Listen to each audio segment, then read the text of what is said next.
దొరికితే దొంగ దొరకకపోతే దొర అంటూ కాంపిటెన్సీ టాస్క్లో మరో రౌండ్కి చేరిపోయింది.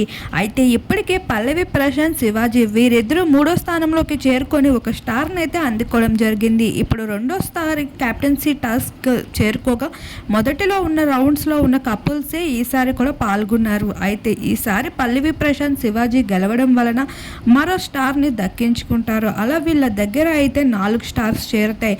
మొదటి టాస్క్లో 1 స్టార్, ఇప్పుడు 3 స్టార్స్తో కలిపి. ఇందులో సందర్భంగానే ఈసారి పల్లవి ప్రశాంత్ శివాజీ ప్రిన్స్ వీళ్ళ ముగ్గురికి ఒక బెస్ట్ ఎపిసోడ్గా అయితే నిలవనుంది. వీళ్ళ ముగ్గురు మధ్యలో ఉన్న ఫ్రెండ్షిప్ అలానే మంచి బాండ్ ఎమోషన్ అయితే ఈ ఎపిసోడ్లో చూపించబోతున్నారు. ఏది ఏమైనా పల్లవి ప్రశాంత్ శివాజీ ప్రిన్స్ ఫ్రెండ్షిప్ని చూస్తుంటే సోయల్, అమర్దీప్ వీళ్ళందరూ గుర్తొస్తున్నారు అంటూ నెటిజన్స్ అయితే ఈ సీజన్ని చాలా ఇష్టపడడం కనిపిస్తుంది. మరి మీ అభిప్రాయం ఏంటి అనేది తప్పకుండా కామెంట్ సెక్షన్లో కామెంట్ చేయండి.